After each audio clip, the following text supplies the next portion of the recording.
Hi ಎಲ್ರಿಗೂ, ಹೇಗಿದ್ದೀರಾ? ಎಲ್ಲರೂ ಚೆನ್ನಾಗಿದ್ದೀರಾ ಅಂತ ಅಂದ್ಕೊಳ್ತೀನಿ. ಇವತ್ತು ನಮ್ಮ ಮನೆಯಲ್ಲಿ ಬಟರ್ ಫ್ರೂಟ್ ಕೊಯ್ತಾ ಇದ್ದೀವಿ ನೋಡಿ. ನನ್ನ ಮಗ ಮರ ಹತ್ತಾ ಇದ್ದಾನೆ ಈಗ. ಬಟರ್ ಫ್ರೂಟನ್ನು ನಾವು ಇದರಲ್ಲಿ ಕೊಯ್ತೀವಿ ನೋಡಿ. ಇದರಲ್ಲಿ ಒಂದೇ ಸಲಕ್ಕೆ 4-5 ಬಟರ್ ಫ್ರೂಟನ್ನು ಕೊಯ್ಬೋದು. ತುಂಬ ಈಸಿ ಕೂಡ ಆಗುತ್ತೆ. ಹಾಗಾಗಿ ಇದರಲ್ಲಿ ಕೊಯ್ತೀವಿ. ನಾನಿವಾಗ ಅವನಿಗೆ ಕೊಡ್ತಾ ಇದ್ದೀನಿ ನೋಡಿ. ಹಿಂದೆ ಮುಲ್ಪ ರದ್ದುಂಡು.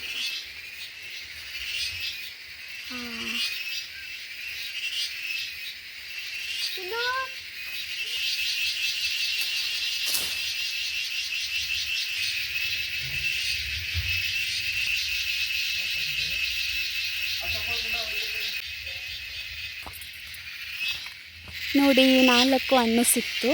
ಇವಾಗ ಇದನ್ನು ಆಚೆ ತೆಗೆದಿಡ್ತೀನಿ.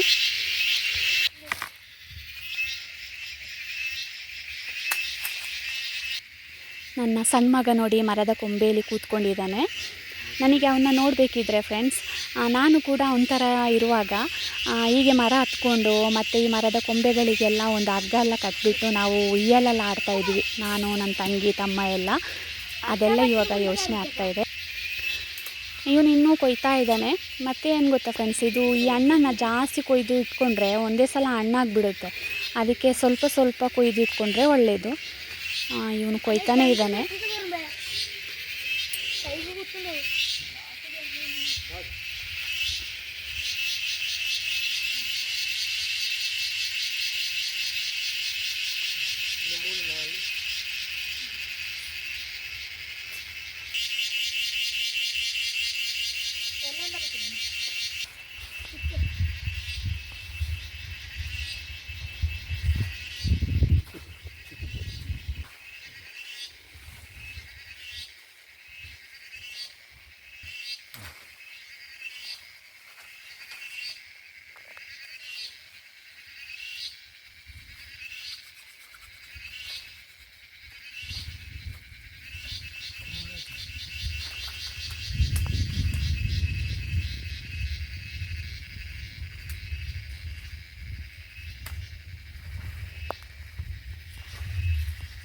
ಒಂದು ಹಣ್ಣು ಓಡ್ತಾ ಇದೆ ನೋಡಿ.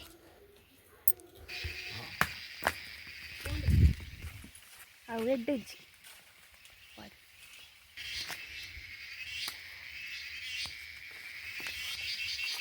ನಾನುಂಡ ಇಜ್ಜೋತ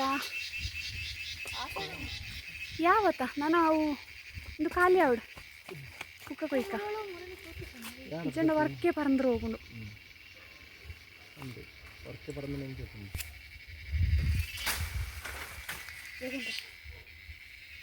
ನೋಡಿ ಫ್ರೆಂಡ್ಸ್, ಇಷ್ಟೊತ್ತಾಯಿತು ಬಟರ್ ಫ್ರೂಟ್ ಹಣ್ಣನ್ನು ಕೊಯ್ದಾಗುವಾಗ ನೋಡಿ ಇಷ್ಟು ಹಣ್ಣು ಸಿಕ್ಕಿದೆ. ಇದಕ್ಕೆ ಕನ್ನಡದಲ್ಲಿ ಬೆಣ್ಣೆ ಹಣ್ಣು ಅಂತ ಏನೋ ಹೇಳ್ತಾರೆ, ನನಗೂ ಸರಿಯಾಗಿ ಗೊತ್ತಿಲ್ಲ. ನಿಮಗೇನಾದರೂ ಗೊತ್ತಿದ್ದರೆ ಕಮೆಂಟ್ ಹಾಕಿ. ಈಗ ನಾವು ಎಲ್ಲಿಗೆ ಹೋಗ್ತಾ ಇದ್ದೀವಿ ಅಂದರೆ ಹಲಸಿನ ಹಣ್ಣು ಕೊಯ್ಲಿಕ್ಕೆ ಹೋಗ್ತಾ ಇದ್ದೀವಿ. ಅಂದರೆ ನಮ್ಮ ತೋಟದಲ್ಲಲ್ಲ, ಬೇರೆಯವ್ರ ತೋಟದಲ್ಲಿ. ಅವ್ರ ಹತ್ರ ನಾವು ಆಲ್ರೆಡಿ ಕೇಳಿದ್ದೀವಿ. ಆಗ ಹೋಗಿ ನೋಡಿ ನೀವು ಕೊಯ್ಕೊಳ್ಳಿ ಅಂತ ಹೇಳಿದ್ದಾರೆ. ಹಾಗೆ ಅವ್ರ ತೋಟಕ್ಕೆ ಹೋಗ್ತಾ ಇದ್ದೀವಿ. ನೋಡಿ ನನ್ನ ಮಕ್ಕಳು ಮುಂದೆ ಓಡ್ತಾ ಇದ್ದಾರೆ ಕತ್ತಿ ತಗೊಂಡು. ಹೀಗೆ ಹೋಗ್ತಾ ಇರಬೇಕಾದ್ರೆ ದಾರಿಯಲ್ಲಿ ಒಂದು ಮರದಲ್ಲಿ ಹೀಗೆ ಹಣ್ಣು ಇತ್ತು. ಈ ಹಣ್ಣನ್ನು ನಾನು ಆಲ್ರೆಡಿ ನಿಮಗೆ ಒಂದು ಶಾರ್ಟ್ ವಿಡಿಯೋ ಹಾಕಿದ್ದೀನಿ. ತುಂಬ ಜನ ಕಮೆಂಟ್ ಹಾಕಿದ್ದೀರಾ. ಇದು ಯಾವ ಹಣ್ಣು ಅಂತೇಳಿದರೆ ಫ್ಯಾಷನ್ ಫ್ರೂಟ್ ಅಂತ. ನೋಡಿ ಹೀಗೆ ಗ್ರೀನ್ ಕಲರ್ ಆಗಿದೆ. ಇದು ಹಣ್ಣಾದರೆ ಯೆಲ್ಲೋ ಕಲರ್ ಆಗುತ್ತೆ ನೋಡಿ. ಇಲ್ಲಿ ಕೆಳಗೆ ಒಂದು ಹಣ್ಣು ಬಿದ್ದಿದೆ. ತುಂಬ ಚೆನ್ನಾಗಿರುತ್ತೆ ಫ್ರೆಂಡ್ಸ್. ಇದನ್ನು ಜ್ಯೂಸ್ ಕೂಡ ಮಾಡ್ಬೋದು, ಮತ್ತು ಹಾಗೆ ಬೇಕಿದ್ದರೆ ತಿನ್ಬೋದು. ಉಪ್ಪು ಮತ್ತು ಸಕ್ಕರೆ ಹಾಕಿ ತಿನ್ಬೋದು. ತುಂಬ ಚೆನ್ನಾಗಿರುತ್ತೆ ನೋಡಿ. ಹೀಗಿರುತ್ತೆ ನೋಡಿ. ಇದನ್ನು ನಾನು ತಿನ್ಕೊಂಡು ಹೋಗ್ತೀನಿ ಇವಾಗ. ಬನ್ನಿ ತೋಟಕ್ಕೆ ಹೋಗುವ.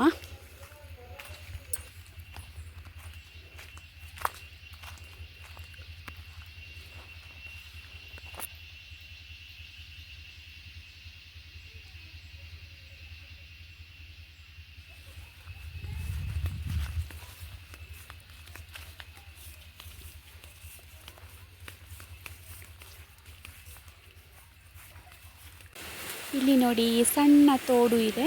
ಇದನ್ನು ದಾಟ್ಕೊಂಡು ಆಚೆ ಹೋಗಬೇಕು ಈಗ.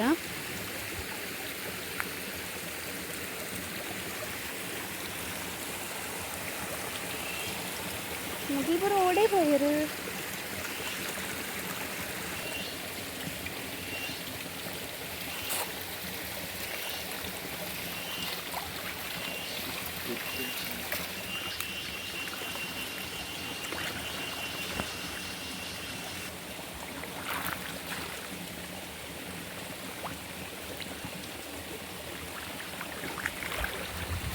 ಇಲ್ಲಿ ಜೋರು ಮಳೆ ಬಂದರೆ ಫ್ರೆಂಡ್ಸ್ ತುಂಬ ಚೆನ್ನಾಗಿರುತ್ತೆ. ಸ್ವಲ್ಪ ಆಚೆ ಹೋದರೆ ಒಂದು ಸಣ್ಣದಾಗಿ ಒಂದು ಫಾಲ್ಸ್ ಥರ ಇದೆ, ತುಂಬ ಚೆನ್ನಾಗಿರುತ್ತೆ.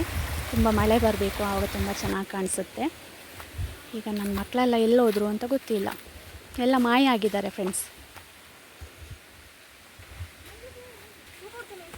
ನೋಡಿ ಫ್ರೆಂಡ್ಸ್, ನನ್ನ ಮಕ್ಕಳು ಏನೋ ತರ್ತಾ ಇದ್ದಾರೆ. ನನ್ನ ತೋರಿಸ್ಬೇಡಮ್ಮ ಅಂತ ಹೇಳ್ತಾ ಇದ್ದಾನೆ ದೊಡ್ಡವನು. ಓಹೋ, ನೋಡಿ ಫ್ರೆಂಡ್ಸ್, ಇವ್ರು ಏನು ಮಾಡ್ತಾ ಇದ್ದಾರೆ ಅಂತ. ನಾವು ಬಂದಿರೋದು ಇಲ್ಲಿಗೆ ಹಲಸಿನ ಹಣ್ಣು ನೋಡಲಿಕ್ಕೆ. ಇವ್ರು ನೋಡಿದರೆ ಕೊಕ್ಕೋ ಫ್ರೂಟನ್ನು ತಂದಿಟ್ಟಿದ್ದಾರೆ ನೋಡಿ ಇಲ್ಲಿ. ಬನ್ನಿ ಫ್ರೆಂಡ್ಸ್, ನಿಮಗೆ ಕೊಕ್ಕೋ ಫ್ರೂಟ್ ಮರ ಹೇಗಿರುತ್ತೆ ಅಂತ ನಾನು ನಿಮಗೆ ತೋರಿಸ್ತೀನಿ. ನೋಡಿ, ಇದೇ ಈ ಕೊಕ್ಕೋ ಹಣ್ಣಿನ ಮರ. ನೋಡಿ ಎಷ್ಟೊಂದು ಹಣ್ಣಿದೆ ಅಂತ. ಕೊಕ್ಕೋ ಫ್ರೂಟ್ ಇದು ಹಣ್ಣಾದರೆ ಯೆಲ್ಲೋ ಕಲರ್ ಆಗಿರುತ್ತೆ, ಆವಾಗ ಚೆನ್ನಾಗಿರುತ್ತೆ ತಿನ್ನಲಿಕ್ಕೆ, ಸ್ವೀಟ್ ಇರುತ್ತೆ. ಇವಾಗ ಹುಳಿ ಹುಳಿ ಇರುತ್ತೆ ಫ್ರೆಂಡ್ಸ್.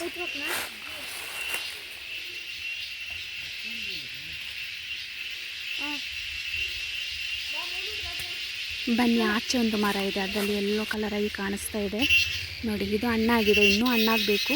ಇದೊಂದು ಕಲರ್ ನೋಡಿ ಫ್ರೆಂಡ್ಸ್, ಇದು ಬೇರೆ ಕಲರ್, ಮಾತ್ರ ಚೇಂಜ್. ಇದು ಇರುತ್ತೆ ಕಲರ್, ಇದು ಕೂಡ ಚೆನ್ನಾಗಿರುತ್ತೆ. ಬನ್ನಿ ಫ್ರೆಂಡ್ಸ್, ಇವಾಗ ಆಚೆ ಹೋಗುವ ಹಲಸಿನ ಹಣ್ಣು ಕೊಯ್ಲಿಕ್ಕೆ. ನಮ್ಮ ಯಜಮಾನ್ರು ಹಲಸಿನ ಹಣ್ಣು ಬೆಳೆದಿದೆಯಾ ಅಂತ ನೋಡ್ತಾ ಇದ್ದಾರೆ. ಆಚೆ ಬೆಳೆದಿಲ್ಲ ಅನಿಸುತ್ತೆ, ಅದು ಬೆಳೆದಿಲ್ಲ ಅಂತೆ ಫ್ರೆಂಡ್ಸ್. ಇನ್ನು ಬೇರೆ ಕಡೆ ನೋಡಬೇಕು ಹೋಗಿ.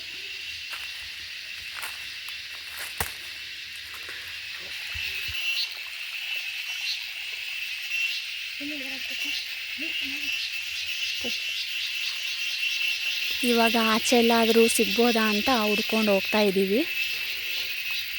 ಮತ್ತೇನಂತ ಹೇಳಿದರೆ, ಈ ತೋಟದಲ್ಲಿ ತುಂಬ ಹಲಸಿನ ಮರ ಇದೆ ಫ್ರೆಂಡ್ಸ್. ಹಲಸಿನ ಹಣ್ಣು ತುಂಬ ಇದೆ, ಆದರೆ ಅದು ಬೆಳೆದಿರಬೇಕಲ್ವಾ, ಹಾಗೆ ಹುಡ್ಕೊಂಡು ಹೋಗ್ತಾ ಇದ್ದೀವಿ. ಈಗ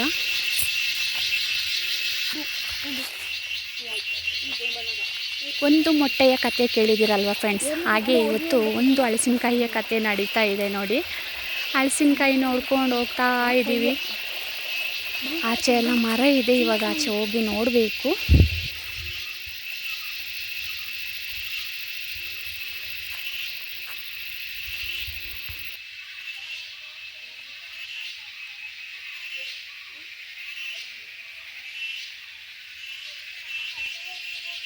ಅಲ್ಲೊಂದು ಮರ ಕಾಣಿಸ್ತಾ ಇದೆ ನೋಡಿ ಫ್ರೆಂಡ್ಸ್, ಅದರಲ್ಲೂ ಕೂಡ ಹಲಸಿನಕಾಯಿ ಬೆಳೆದಿಲ್ಲ ಅಂತ ಹೇಳ್ತಾ ಇದ್ದಾರೆ ನಮ್ಮ ಯಜಮಾನ್ರು.